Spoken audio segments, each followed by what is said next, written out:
So when you think of that, how oftentimes we've read it and bless the butchers of the earth itself, the ones who have done violence. I want to say we've got to take the position of the meek, and we need to really become eco shamans, peacekeepers, earth keepers. Matthew Fox has the Order of the Sacred Earth. Guardians of the Earth has also evolved. Any sort of thing we need to do, we need to become and create and ordain people who are going to be water protectors, earth protectors. And so that we need to extend that beyond the churches. I don't care if you call it sacramental or not, it is sacramental, and it needs to be there. We need to create people who are eco-Samaritans. Hi, my name's leowt, and you have found your way to the Conversations podcast. Conversations exist to create spiritually minded conversations about life. We desire to create safe space for dialogue and community. We desire to come together regularly and intentionally to generate conversations about life, belief, and the intersection of the two. Everyone is welcome at the conversation. Friends, hey, how are you? It's leowt here with a somewhat familiar face to me, hopefully familiar face to you, but we have a whole different topic of conversation in mind right now. And today we're actually going to be talking about Earth Day. So we're going to be talking about eco-theology with my friend here, but just in case you haven't caught this before, you're new to the show, you haven't met this crazy person with green hair before, this is Conversations, and I am leowt. Conversations is a safe space to have spiritually minded conversations about life, belief, and the intersection of the two. And the single most important facet of conversations is that everybody's voice is welcome at the conversation. So like I said, today we're going to be chatting about eco-theology. Just a quick note about me. Some of you may or may not know, but I'm going into like my 15th or 16th year pursuing ordination. So while I look a little bit out of category for a person of a faith background, I come from a conservative Christian background. I currently reside in a sort of progressive Christian, post-Christian space. And whenever people ask me why I say, you know, sometimes on TikTok, I say I'm reluctantly Christian, and I just ask if you've met the rest of us. And I let the punchline lie there. But really, I actually am a person who is invested in religion and faith. And I'm constantly interested in an expansive and ever-evolving understanding of faith. And so that's what we're doing here. We're talking about faith as it relates to ecology and as it relates to the earth, because I think in a lot of ways, we've either completely ignored the earth, or we've chosen to do damaging things to the earth. So in honor of Earth Day, I've invited my friend to come and talk to us about eco-theology. So I'm going to let him introduce himself at this time. I once had black hair, now I'm a platinum blonde. I'm Bob Shore Goss.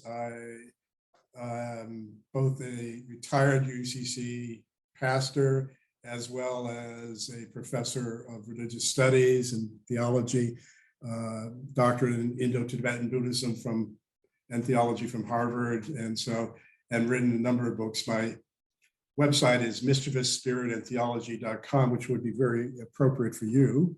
It would. I claimed it first. And it came out of my experience of understanding that the spirit colors outside the boundaries, and she is a trickster and mischief maker. And a lot of religion needs to have mischief in it because it takes itself too serious, and sometimes it becomes lethal. So, absolutely. On that, I have a passion for the earth, and I want to talk about it, and perhaps even a little about the evolution of it, but also to retrieve notions that are within Christianity that are certainly, I think, very appropriate for understanding and connecting with the roots, with the earth and all life itself. And so that's an important issue to me. It may be the most important thing I've ever done in my life. And I'm aware of the time ticking in my own life, as well as the time ticking within the earth, that there's an urgency there that the Intergovernmental Panel on Climate Change that just came out a month and a half ago, says we only have 8 years to turn things around, or we're going to be facing catastrophe. And so I argue for, and I'll talk about it in terms of mitigation and adaptation as strategies for dealing with those crises. I think the faith communities are becoming alive to it. And I point out that in 2018, I participated in the fall in a march in San Francisco, and 45,000 people. I would suggest that probably about 2/3 of them came out of faith communities and indigenous communities participating in the march. So that was hopeful. March on earlier, I think in 2015 at the United Nations had 400,000 and 40% were from faith communities.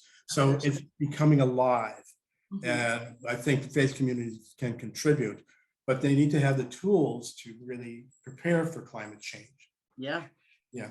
With that, I'll jump on a short biography, and that is I was pastor of an MCC church that became MCC UCC in North Hollywood, California. And I showed Inconvenient Truth in 2006 to congregation and the public for several times, and really took seriously Al Gore's issues about climate change. I had taught a little bit of Thomas Berry and eco-theology in the 1990s. And so I was aware of some of that at this point, but not to the extent of the damage that we did. And I started at Cal State Northridge, including in world religions, a component on climate change for each of the world religions. And the final paper was to take a Western tradition and an Asian tradition and look at their responses to climate change.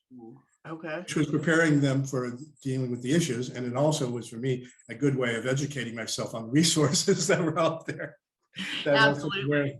Yeah, so it was a benefit both for both of us, but the main goal was to have people be aware of what we were facing. Absolutely. In the church, I began to kind of looked at we did an audit. I think all churches should do an audit of their energy use. And because with the UCC, in 2013 had a resolution calling for at least a zero carbon footprint by 2030. I thought about that, and so I started off with an audit. We replaced all the lights that were possible, because we also did theater. We had to have some theater lights. So we replaced all of those with LEDs. We took a water heater and replaced it with on-demand hot water. And we took every bathroom toilet and replaced it with high-efficiency flush toilets, which we got a rebate from the state. They gave us rebates. We took the urinals and had the chemical urinals that are used in the universities now in California. And again, to kind of reduce water usage.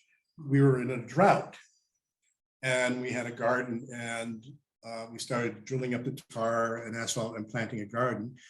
But water was really a commodity, so we started to harvest rain and with rain barrels. And unbeknownst to us, the Spirit works in very strange ways. We hooked one of them up to the condensation of the air conditioning units, and we had to add another because every 8-9 days we had 100 gallons of condensation water, which we could use for watering the garden. Wow, that's wild. That's absolutely wild. Yeah. And so then we started looking at talking about solar panels, and my husband found a company that was doing a lease option. And so we leased 80 solar panels, and my mother had just died. And so a number of congregants bought a solar panel for my mother, and that came to 90 solar panels. And so we basically in 2010 had solar panels and drawing energy from the sun. That's awesome. And that was really, I think, quite good. But the other things were that not only just the campus itself, we had to talk about how are we going to retrieve and green our spirit and our worship. And I found that as I started looking into this, many folks were saying, you can't be a Christian and being green, that's pagan. And I basically said, every church needs a pagan, to be honest. You know what the word pagan means? It means country bumpkin in Latin. And because the Christian movement was an urban movement in the first centuries, I said, we all need to have someone who's country involved to teach us about agriculture, connection to the earth itself. So we began to kind of look at that, and I started reading. And I have to confess that within 6 years, I read 60,000 pages on theology and greening issues and so on. And I retrieved that and wrote a book called God is Green. I happen to have that. That was my first introduction to you. Yeah, and I wrote a couple of articles, and then I also wrote The Insurgency of the Spirit, which is a far more wild book that claims, and I'll talk about Jesus as an animist. And I basically will explain that because it is a term that is strange to folks, or if you study religion, it's a disparaging term, like queer was. So I started looking at things, and I began to say, you know, I have an incarnational theology. The incarnation and the Christ certainly comes out of a creation-centered spirituality of the Hebrew Bible, and the Spirit was there from the Big Bang on, and we call the Spirit the sustainer of life. She's part of the process of evolution and creation and bringing things to fulfillment. And the incarnation is basically God taking DNA, and I use the word DNA as opposed to human flesh, because all life has DNA, and God's taking on DNA means God is connected to all life. That's a really important, profound sort of consideration, because we like to constrict and limit incarnation, but those roots are there with all life. And so I think it's important to recognize that. And early Christianity, Irenaeus says the creator is operative in the world with the creator's two hands, spirit and incarnation, logos. And I say that is certainly a start in the right direction. Yeah. Then we started looking at, and we were blessed with two huge picture windows of like 8 feet tall by 30 feet each wide that opens up to the garden. And so we built a pergola with vines and everything. And I never saw it, but on my back was to that. And folks would say the birds kind of copulated during my sermon. So I take that as a good indication of something the Spirit was saying. Yes, and I wanted an altar that was not marble at this point. So we got a huge redwood burl, and two congregants built a platform for it, basically stained glazed over the burl as the altar, and it put wheels on the base at this point, so it could be moved, because we also did plays, and that made it convenient to move things around. But it was like a reminder that nature was there, and we were trying to bring nature and the outside world into the congregation and worship. Absolutely. So just setting up those things, then began to kind of look at, we've got to use and do something with our worship. It can't be just the whole lectionary. And at that time came out of Australia, the Earth Bible Project. It's worth looking up, folks. Earth Bible Project. It has 6 volumes, but it has 6 principles for eco-justice principles for basically interpreting text. So it gives you kind of a base to look at some of the texts in the Hebrew and Christian scriptures. They had promoted a season of creation, which was the month of September. In fact, the Green Patriarch, Bartholomew, who's the patriarch of all the Orthodox tradition, declared September 1st Creation Day. And the Roman papacy joined in, and others ecumenically joined in. And so it evolved that the 4 Sundays were scripture readings that dealt with various earth elements. Instead of backgrounding, we foreground them. Mm-hmm. And then on the 5th Sunday, or the first Sunday of October, was the feast of St. Francis of Assisi. So we did the Blessing of Animals. Okay. Mm-hmm. This is really important because it breaks up, and I'm speaking as a pastor, it breaks up the boring lectionary cycle called ordinary cycle. Yeah. Every time. It's just ordinary. It brings some new readings. It has all the hymns, suggested hymns already, prayers, things for kids to do. So it's already made. And so a pastor doesn't have to do too much work except pulling things together and giving flavor to his or her own sermon. Mm-hmm. And I encourage it. It was a good time to kind of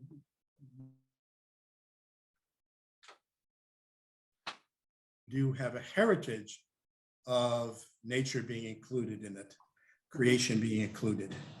And so that was, okay. But I also learned a trick as pastor that just like you have to repeat 3 or 4 times to students to get one thought, plastered to the wall. At this point, they might remember. The same thing happens with congregants. Mm-hmm. I mean, I don't disrespect. I just think that the attention span is very short.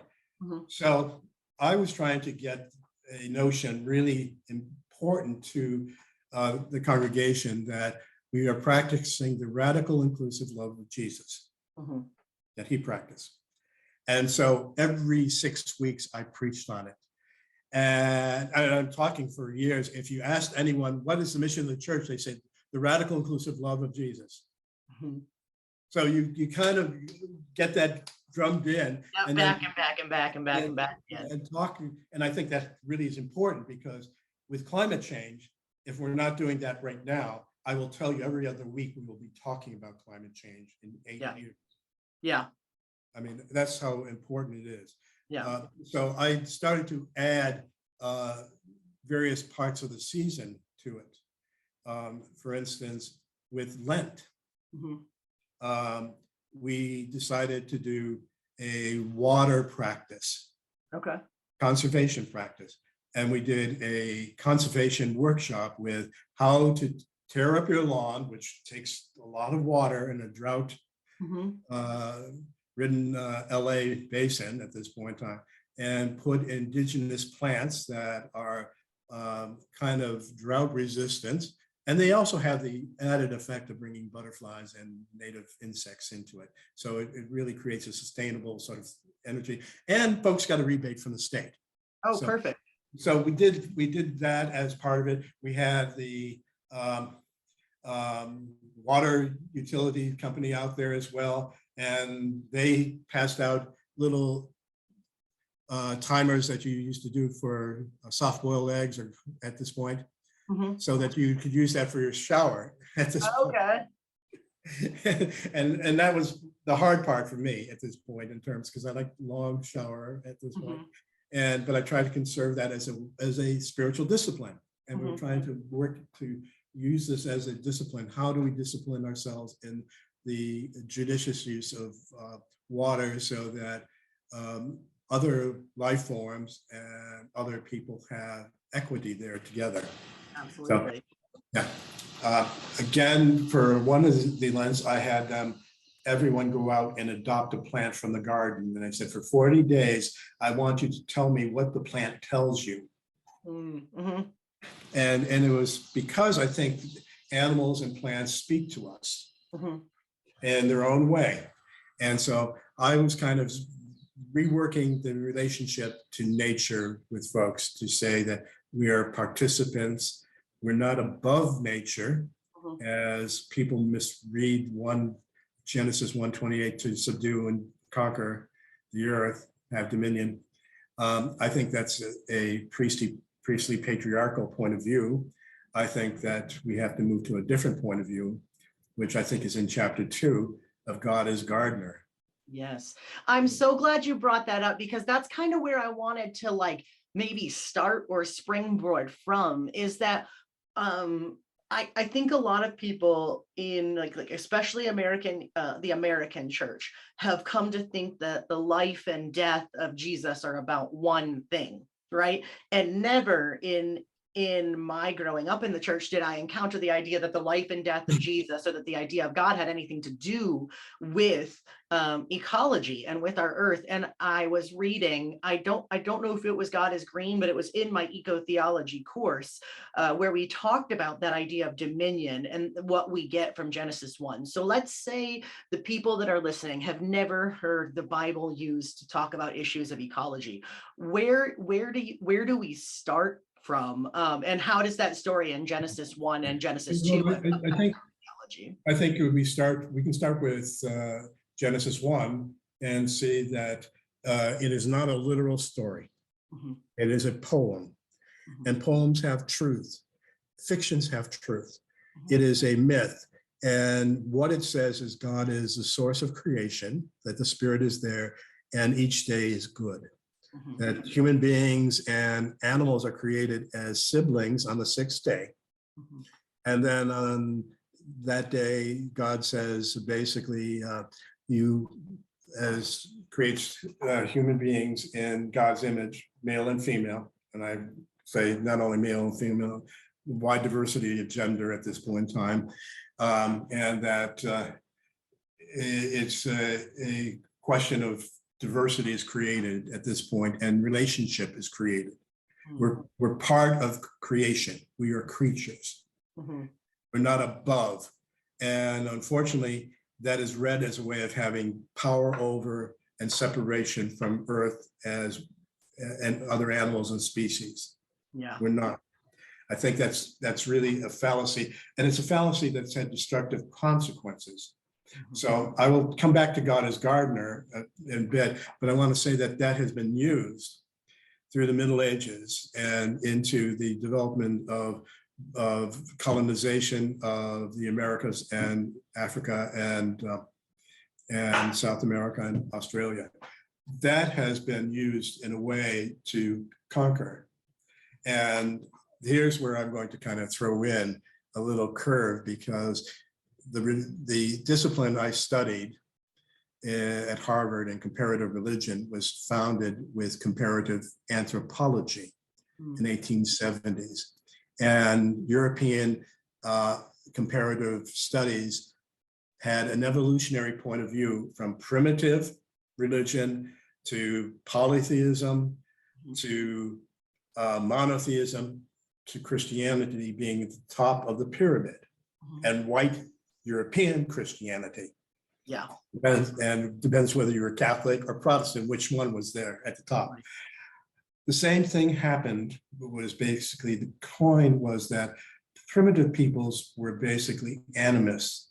They understood that nature was alive and a person.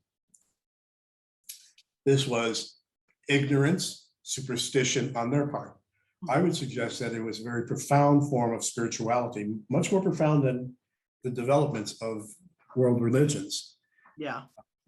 And secondly, the term sodomite was converted in 1870 to homosexual and pathologized together. And so queer and animist go together in many ways as being pathologies of studies and the way we use science to oppress and narrow definitions of gender as well as definitions of religion. Yeah. And I think that I like to say that indigenous religions have a profound relationship with nature that we need to recover. So I'll stay there. In 1968 in LA, a medieval historian, Lynn White Jr., who taught at UCLA, wrote a article, pivotal article, you can look it up, called The Origins of the Ecological Crisis. Okay. It appeared in Science magazine. It created a firestorm. Okay. Because he looked at that verse in Genesis 1:28 about domination, and he talked about how that had been used to really separate ourselves from nature and dominate nature. and said the ecological crisis comes from that kind of objectification of nature. Mhm. And his solution was technology is not going to get us out of this. Right. He said, basically, spirituality is, and he suggested two figures. One was a Catholic figure, Francis of Assisi, who was a person out of his time because he was seen as crazy, but his understanding of nature as brother, sun, sister, moon, and all siblings, really important. He had what I would call a kinship democracy that placed us within that. The second person he talked about was Albert Schweitzer, who did a book on the historical Jesus. He was a German, I think maybe Lutheran. I'm not sure exactly what denomination, but he was brilliant. And he wrote that and then did a doctorate in philosophy, and he was an accomplished organist. But then he went on and he wrote a philosophy book on basically a philosophy of nonviolence at this point and reverence for life. And then he got a medical degree and went to Congo and basically served both humans and non-human medicines. Took care of animals as well as, and he was an example, and these were lost on most people with Lynn White. They started calling him a communist and called him all sorts of names. They didn't realize he was the son of a Presbyterian minister. They never read any essay beyond it, his essay. So there was a firestorm to kind of prove that he was wrong and that the Hebrew scripture was not the cause of the ecological crisis, which opened the door for a lot of further greening work and some good stuff too. The other thing is they failed to read his further essays. And my suspicion was that he chose two figures that had a certain amount of compassion. And I read two other articles of his following that on compassion. I said, okay, my Buddhist alarm has just gone off. There's something here that is cross-culturally, and that was a time when I understood I could not use the word love in speaking to undergraduates about Jesus because they just turned off because they love the sinner but hate the sin. It's just confusing. But when I started talking about compassion and the Buddha, they all tuned in. So I started talking about Jesus as a compassionate prophet, good way of getting in. That alerted them. And it actually, the word compassion is used more than love is in the Gospels. That's interesting. Yeah, it's interesting. So, and it means having a womb. Yeah. Yep. We call it to be wombish. And God has a womb. And so that's all sort of queer at this point, but I'll just point that out. And all that's really good theology. Yeah. But I said, okay. And I went back and I found that he, when he was 16, traveled to Sri Lanka at the time of Ceylon. And it was on a British colony. And the British were building roads there. And there was a Presbyterian managers of a road building company that employed Buddhist laborers. Okay. They were building a road and they came to a whole thing of mounds that were homes of snakes. The Buddhists refused to destroy the homes of snakes. And he records and talks about this. And that the Buddhists had a very strong sensibility about other life and compassion. I said, okay, here is a Buddhist element that is coming in and interacting in a Christian way and really good sort of connection. So I make that connection and God is green. That's really important, that Buddhism and compassion is already there and it basically unfolds the compassion in our own tradition. And so I said, he's great. And he goes on before his death to write John Paul II and say, we need to make Francis of Assisi the patron saint of ecology. In 1980, John Paul II did so. I want to say that doing the blessing of animals, you can go into a PetSmart and do a blessing of animals, and all peoples love Francis of Assisi, whether Yep. they're Jewish, Muslim, Buddhists, Christians of all sort, they Yep. were there. And when John Paul II called all the religions together in Rome, they wouldn't come, but he held it at Assisi and they came. So that's the credibility. I think Francis of Assisi is a man out of his time, and he is a person to really call us to a sensibility that we've lost. So I see that as important. I'll let you jump in for a question if you'd like.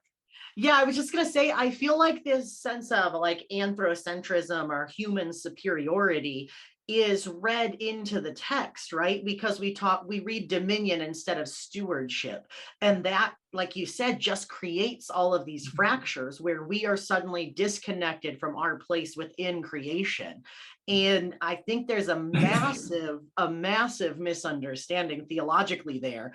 And it definitely, it connects to those ideas of colonization and subjugation and taking over. And I think that I honestly think that a lot of American Christianity has completely lost its relevance because it's become an insurance policy for the afterlife.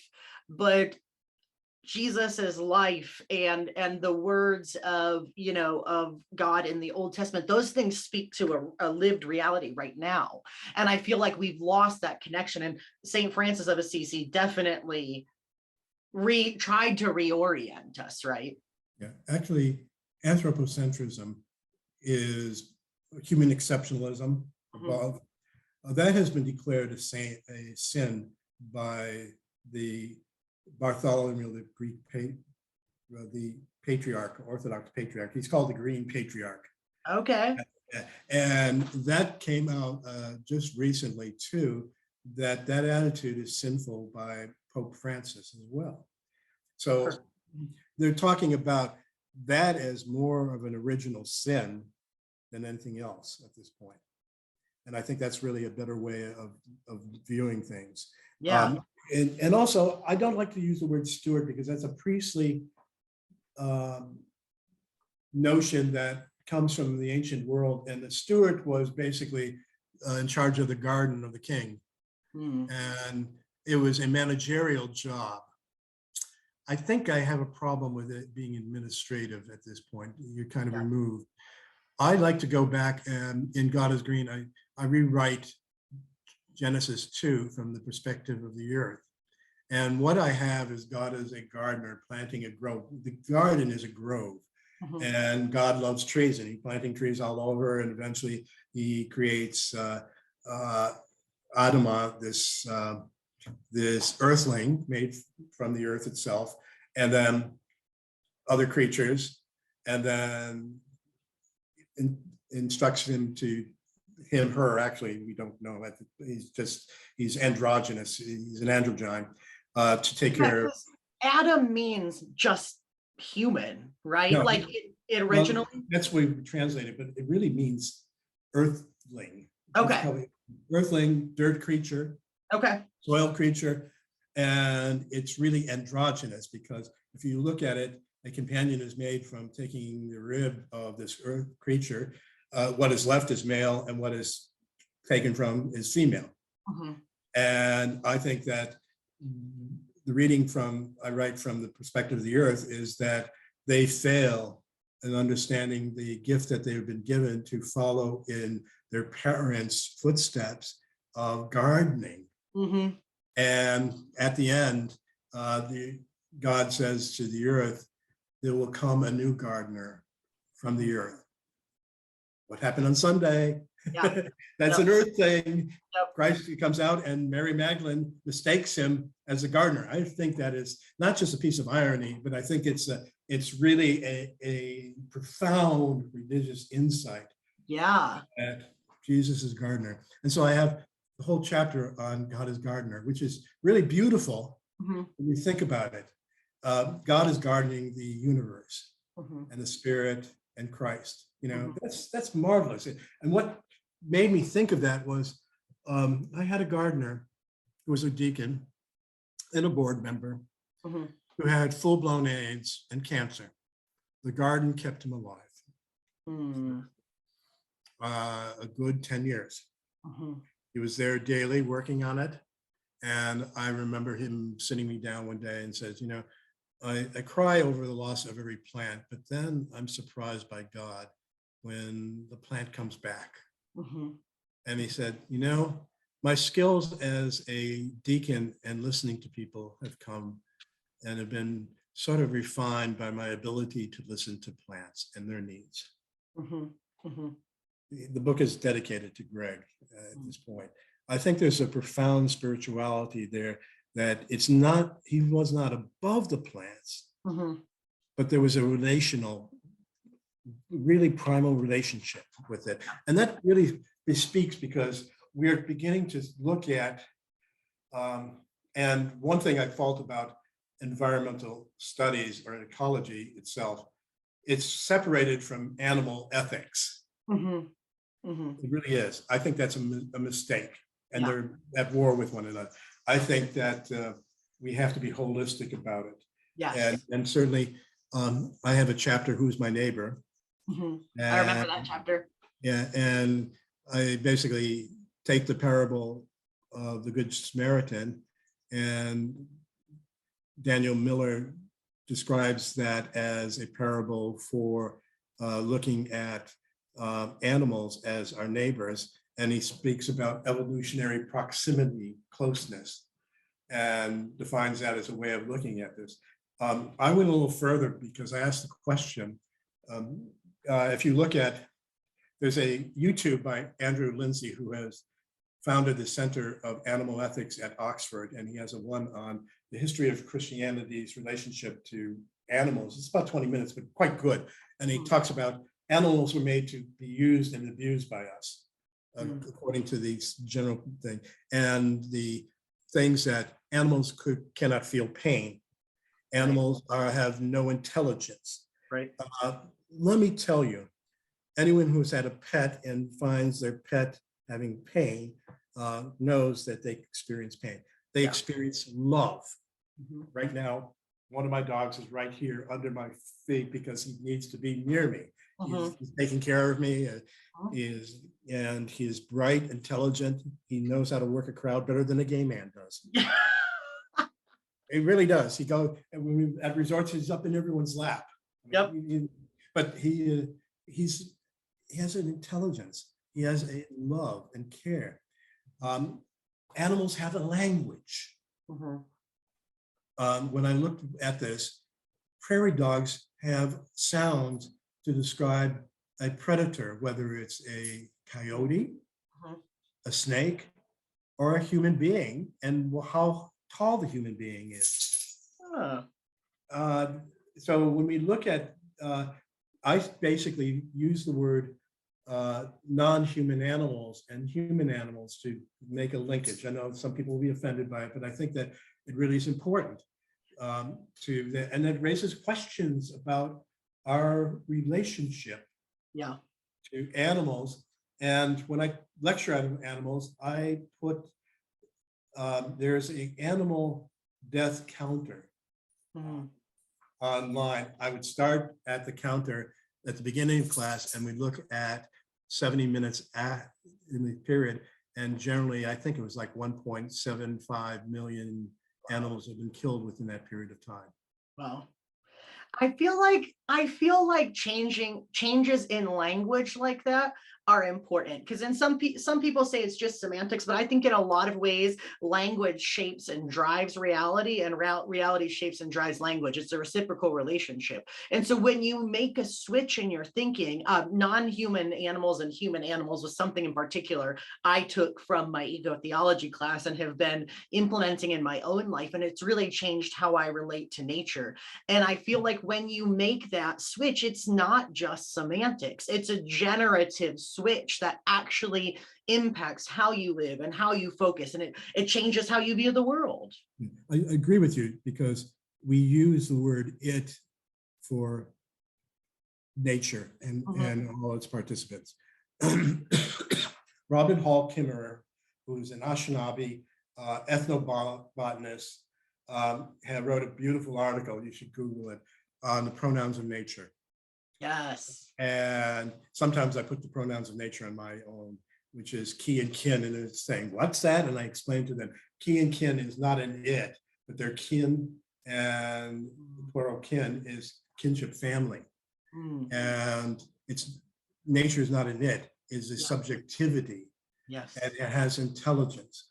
Yep. And when we look at the latest research that's coming out on trees, for instance, trees have a language. Yeah. Trees communicate through the rhizomes and their roots with one another. They intertwine. When there's a tree that is anemic or lacking minerals, the trees bolster it. When a tree is dying, they nurture it. And they nurture treelings. And I'm saying human beings would do well to imitate trees. Yes. Yes. I mean, and a lot of it came out of the forum on religion and ecology at Yale. They've had a number, just last year, webinars on trees and the language of trees, the dance of trees, the trees as subjectivity. Now that came within my book, The Rights of Nature, came out of my book on the insurgency of the spirit, because I really develop one of the things that's really important is Jesus felt alienated from his family. Obviously, the paternity, his paternity was questionable in terms of his own town of 300. Everyone knows that Mary was not married and pregnant, however, which way you want to imagine, but that Jesus was born a mumser, a bastard, illegal, basically. And some question whether Joseph did adopt him or not. It still was considered that. And a mumser was prohibited from going to the synagogue. And in Nazareth, there were a few synagogues that were buildings. They were basically fields that were designated. He was not allowed to go. And Bruce Chilton, who did Rabbi Jesus, talks about Mary's pain that Jesus' brother James could go and he couldn't. And it raises a question, how did Jesus get educated about the scriptures? Well, there were itinerant rabbis going around all the way. But he searched out to deal with his own paternity, to be a member of a son of Abraham. And he sought out John the Baptist for legitimacy. And there he was introduced to meditation that is used by the prophets. The prophets basically were indigenous shamans. You have to look at them. For instance, Ezekiel sticks a stick up his nose. Okay, that's not to clear his nostrils. It is to block his nostrils to create an altered state of consciousness. So when you can see that Moses has an experience of God being present in a bush or up on top of a mountain, or Elijah goes to a cave and hears that in the soft wind and stillness, we find that the wilderness experience is a place where you find a profound sense of your connection with God. It is not under empire. It's not under the empire of Egypt or the empire of Rome or whatever. There, Jesus discovered the wildness of the spirit. I use wildness because his theology is wild grace. He learned that God was Abba, and that was from his baptism, that the Spirit rested on him, and he was born from the water and the earth, the air, and all the elements as well. The Spirit was involved. The Spirit spoke to him. The Spirit taught him that God, Abba, was gracious and loving, and that with God, there was abundance in creation. And just as the Israelites learned that there was abundance in the wilderness, and Jesus learned that in the traditions, because the feeding traditions of 5,000 and 4,000 are not done in empire, they're done in the wilderness, outside of Roman control. So the symbolism, hey, they brought their lunches together and you get them to share. That's a greater miracle than anything else you can imagine. And it also signified that this is distributive justice, that we're there to care for one another, that there's enough for everyone, as opposed to empire, which is based on inequities, economic inequities, that is that the 1% owns, in that time, the empire owned 14, 15% of the wealth. Right now, 100 families own 40% of the world's wealth. Mhm.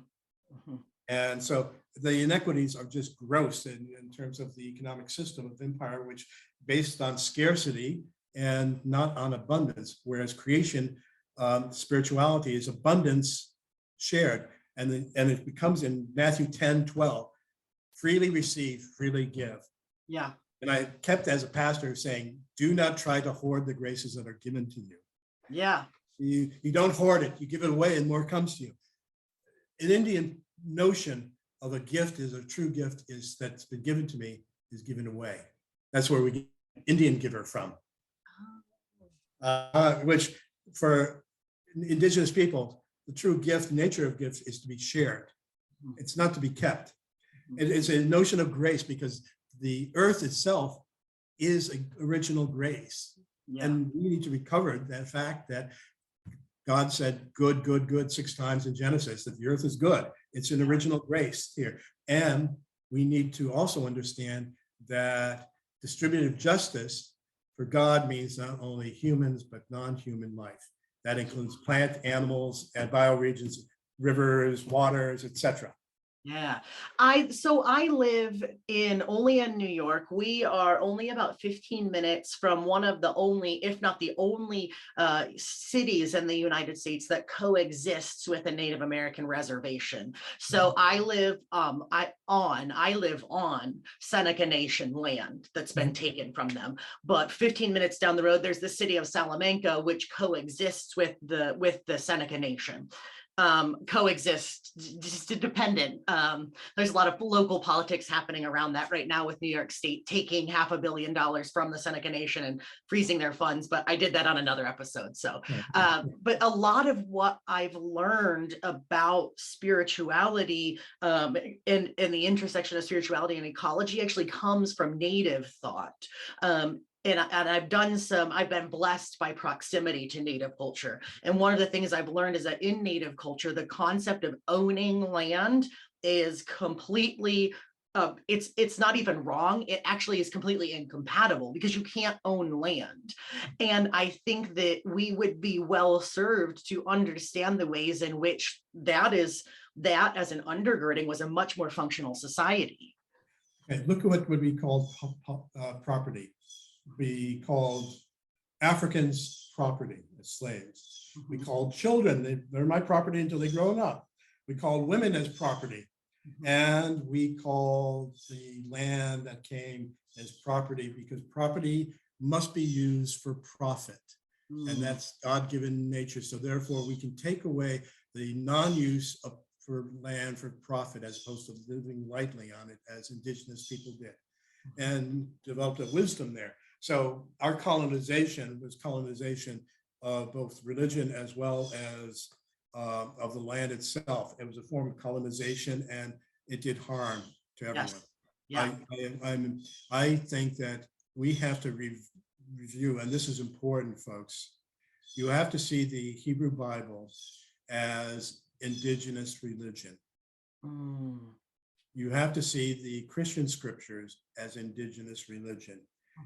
You need to recover creation, spirituality as an important part because it stood against imperial religion that was co-opted by empire and distorted for power and greed and promoting scarcity and not sharing, whereas peasant spirituality was a wilderness spirituality of sharing goods together.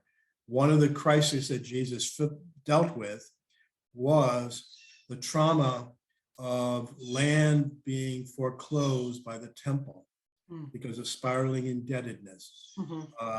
And if you didn't pay back in several years, they started taking your children and selling them into slavery, take your land away, sell you into slavery, and then they could sell the land. Otherwise, land was deeded by God and you could not take away from it. It did not belong to people, it belonged to God. It says that in Leviticus and Deuteronomy. And so that land is a gift to be shared. And it created a crisis. If you think of displaced people and crisis, and certainly with the indigenous people, they were traumatized by the colonizers losing land, which was a source of grace and connection with the spirit. And the same way with the Jewish peasants. They were traumatized as well. And I think that we have to see that one of the things that happened when the Zealots took over the temple in 66 at the rebellion, they went to the building with all the debts and they burned it down. Recordings. So forgive us our debts, which is the original thing, as we forgive those who are indebted to us, is the original language of Jesus in Matthew. Luke changes it to trespasses. And so indebtedness is really addressed by Jesus. Land is sacred and there's connection there. And so I argue very much that Jesus' connection with nature, creation-centered spirituality, is indigenous spirituality for Jesus and the Hebrews. And it has a parallel. I do this because I think we need to develop our own indigenous spirituality. Folks, there's a UCC clergy who's Native Hawaiian, and he does a lot on indigenous spirituality in Hawaii. And a lot of non-indigenous people take the workshop, and the complaints from the indigenous Hawaiians is they're stealing our spirituality.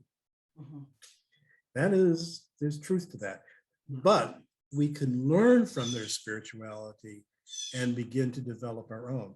And if you read Randy Woodley's book on 100 days of meditation, earth-rooted, rooted in the ground, it's an attempt to bridge both of the spiritualities together. And I think that's really important to do. Celtic spirituality is also an indigenous spirituality that didn't go through Latinization or even the Protestant Reformation. It has a purity to it. And I think if people with Celtic spirituality background came over, we would have had a different kind of relationship with indigenous peoples.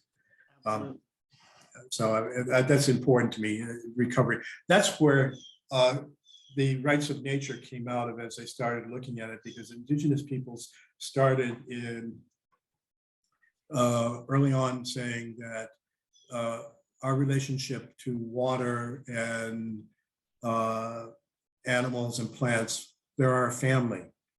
And I learned in one of the webinars from an indigenous person, when they come in to introduce themselves, they introduce themselves by the water that they live near. And so as a result of that, I started working when I was in New Hampshire. My husband was pastor at the church, Federated Church in Marlborough, New Hampshire, close to Keene. And I helped them through the process to become a creation justice church in New Hampshire. And I can talk about that a little bit. And then they said, what can we do now? And I said, how about we look at the rights of nature? And I talked about indigenous peoples claiming that nature are their kin, and that if corporations could have rights, then why could not nature have rights? Yeah. And this is taken up. There's a state representative in the state legislature, I don't remember his name, who has filed a law to claim the rights of the Great Lakes, their rights.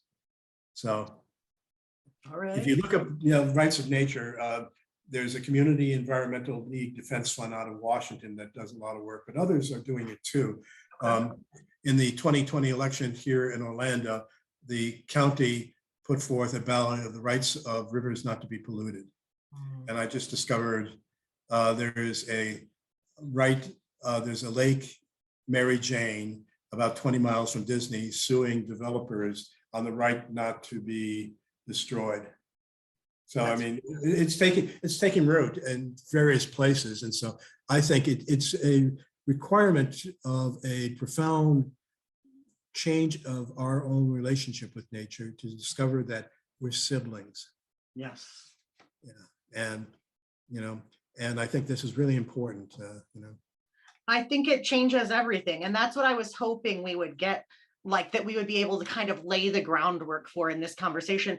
I said when I was recording my episode about Native American issues recently, I said to the Native American gentleman who was on there with me that I think there are actually a lot of people who want to be allies and they're just kind of undereducated. And I don't say that pejoratively. I mean, it's not out there in popular media because all the things that we're talking about are a threat to empire, right? To be an ally to indigenous peoples is a threat to empire. To be an ally to the earth is a threat to empire. And so I think there's a reason the info is not out there, but there are people who want to do better. And so I think it's important to have conversations like this that provide that fundamental exposure to people that they might not have otherwise. There's a Harvard botanist who died a couple of years ago, E.O. Wilson. His specialty was ants, but he wrote a book, a letter to a Southern Baptist minister, and saying that there are two great forces on this planet that need to join together to save it. And he suggested that half the planet be used for preservation, conservation, and also said to the Southern Baptist minister, you need to help your children grow up to be conservationists. Okay, what are you saying there? We need to help our children grow up to love the earth, because if they love the earth, they will fight for it. That's on my email, all my emails. And I think that's really important because falling in love with the earth is important. There was a book by Richard Love, L-O-U-V, who talked about children being separated from nature and that they develop what he called nature deficit disorder. It's not a mental disorder, but it should be actually, in my opinion. There are a lot of people that are nature deficit disorder. And the solution to that is, I have a chapter on that section, and I look at studies in mindfulness. And there have been studies by several psychologists that have taken people who have not been mindful and who've been basically selfish in sharing with other people, putting them through an 8 to 10 week course on mindfulness, and discovered that they grew far more empathetic and compassionate. And so one of the things I argue, I start in God is Green, but I argue is that compassion is an intended exercise. It's an intentional meditation. I can feel compassion for you for your suffering, and that's part of the emotional makeup. But you need to intend that you're going to do this. The intention becomes the kind of fuel or energy. I intend to be kind to people I meet every day. And I make that intention both at the beginning of the day and when I go to sleep and sometime midday. And I carry that out, mindful that I'm doing that. And so being compassionate is very similar to that.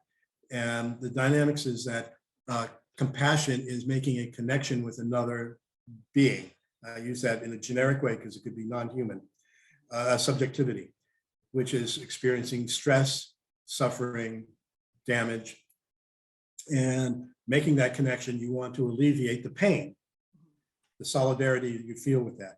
And so you take a movement of feeling connection and then action to take care of that, to help that, not to basically dictate that or control it, but to free that and leave that well-being. I, in a sermon for next Sunday, started thinking about it because I'm doing the Good Samaritan thing, and I really do some wild things in there. But I define compassion as kind of a living care connection, and I think that's a good definition of it. And I think that it's really important. The Dalai Lama says to me, writes, the compassion is the radicalism of our time, which is against all the things in the US, which is libertarianism that's strongly there, which is basically makes me puke. I had to read Ayn Rand in one of her books in high school, and I couldn't stand it because it's a profound selfishness. Compassion, care for others is what we are in our nature. And so I think that's really important. The other thing is the translation in Luke 6:36, it says, be merciful as your God is merciful.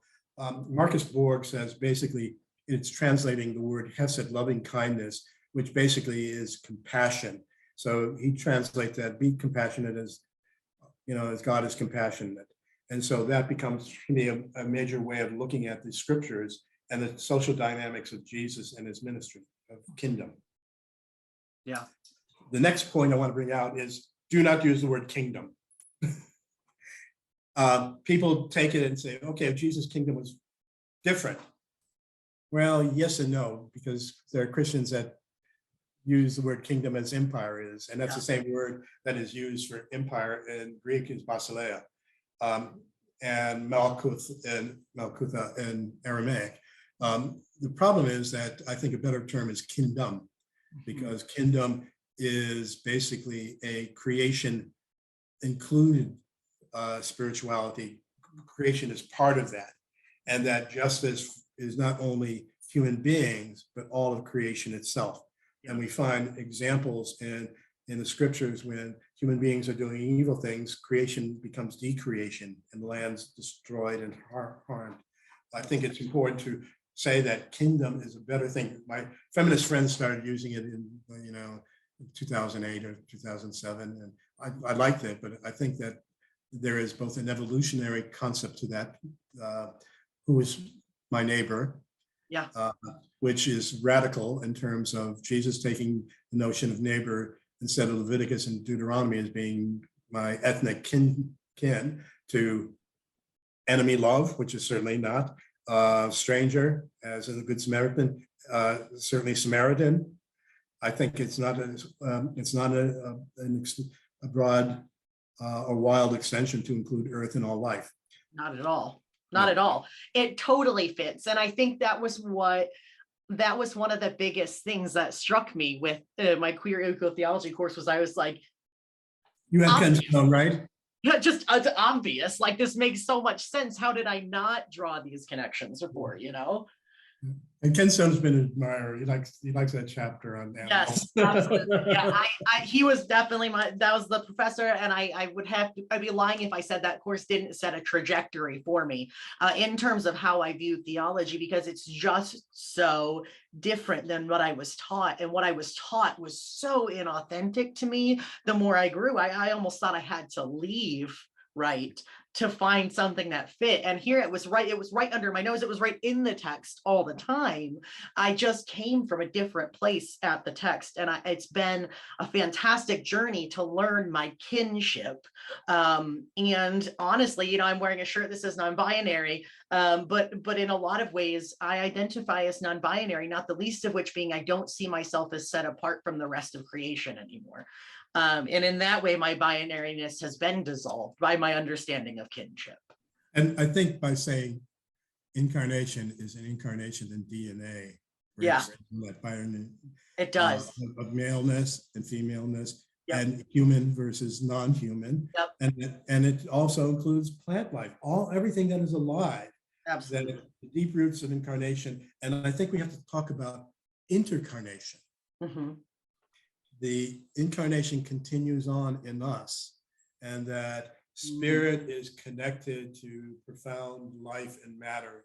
The more that we realize our connectedness, the more we're going to understand Godhood at this point. I agree. I think that's, to me, a lesson that I learn every day, and I find that my dog meditates with me at this point. Mm-hmm. I love that. I love that. It's my dog's birthday today, so I'm like very in my feels about my dog, but we've survived a lot together. So speaking of which, I've got to go retrieve a pup cake for him for his birthday. Okay. So is there anything that you would like to end with? Like, if people only took one thought away from this, what would you like them to take? Okay. My last thought is, I want to redefine church. Our church is too narrow. When I was taught from a Catholic perspective that church was one Catholic, apostolic, and holy, that was too limiting. It also, Sally McFay says it has to be ecological. There has to be an organic component to it. I think that I started talking about environmental organizations as faith communities. I think that's a good model, because if you listen to people talk about their love of the earth, and it's a form of spirituality, they come at from, and I talk about spiritual ecology as a synoptic sort of category that allows us for understanding how we come from faith to nature and the middle ground there, and how people come from nature to faith. Their faith is connecting with nature, and that we have to understand that that's church. That's where all the young folks have gone. Yes. In church. So therefore, when we read Jesus, blessed are the meek, for they shall inherit the earth. The meek are the children. Greta Thunberg. There's a kid named, I forgot his name. I think it's Oliver in St. Petersburg, named one of the 100. He started a Saving the Ocean for Kids organization. His goal to reach $1 million. There are 21 kids that sued the United States in Junia versus the United States, suing for the right to have a carbon-free atmosphere. The youth are speaking up, and they are the meek who shall inherit the earth. The opposite of the word meek in Greek is apras. It means blessed are the butchers. So when you think of that, how oftentimes we've read it and bless the butchers of the earth itself, the ones who have done violence. I want to say we've got to take the position of the meek, and we need to really become eco-shamans, peacekeepers, earth keepers. Matthew Fox has the Order of the Sacred Earth. Guardians of the Earth has also evolved. Any sort of thing we need to do, we need to become and create and ordain people who are going to be water protectors, earth protectors. And so that we need to extend that beyond the churches. I don't care if you call it sacramental or not, it is sacramental, and it needs to be there. We need to create people who are eco-Samaritans. Absolutely. I love that. That's absolutely fantastic. And I think that is such a good place to end, because I want that to ring in folks' ears that we do need to be eco-Samaritans. It has to happen. The literal future depends on it, right? So. Yeah, and this book will be $120 now, but in July it'll be out in paperback. So all right. Sounds good. On Kindle, which is good too. Okay, perfect. I was just going to say, what's a way that folks can connect with your work, with your writings? Here's your chance to give us a little commercial for yourself. Well, you can contact me. I just got contacted by the Climate Cafe in Oregon and asked if I do a piece with them in a conversation. I said, yeah, I have no problems. I'm retired, so as long as I can do something to drop the seeds around and get people motivated to fall in love with the earth and create a movement to take back the earth, because right now the fossil fuel lords have the power and they've got Congress in their pocketbooks. Yes, yeah. And what was your website again? Can you drop your URL for us one more time? MischievousSpiritandtheology.com. No, all right. I mean, you can pull it up and you see some of my sermons and some of the books I've written and some of the things. My bibliography is up there too as well. Awesome. And if you Google me, you can always get my email address to Rev Bob Shore Goss @gmail.com. I don't turn people away. Perfect. And I can handle myself. Well, that's fantastic. Thank you so much. This conversation was a while in the making, but I think it's wildly important. And I look forward to sharing this with everyone. And I look forward to really being a part of and encouraging a growing ecological conscience. Send me the link and I'll put it on Facebook. I have 5,000 followers, our friends. All right. Sounds good, my friend. Well, it's been a lovely day. I'm going to say to your dog, and I will talk to you soon. Bye, everybody. This has been the Conversations Podcast. Thank you so much for joining. If you have any questions or comments, or just want to get involved, feel free to join the conversation on social media. You can find us at Conversations Official on Facebook, Instagram, and YouTube. And please don't forget to rate, follow, and share this podcast. We're available on Anchor, Spotify, or wherever you get your podcasts. Thank you so much for joining the conversation.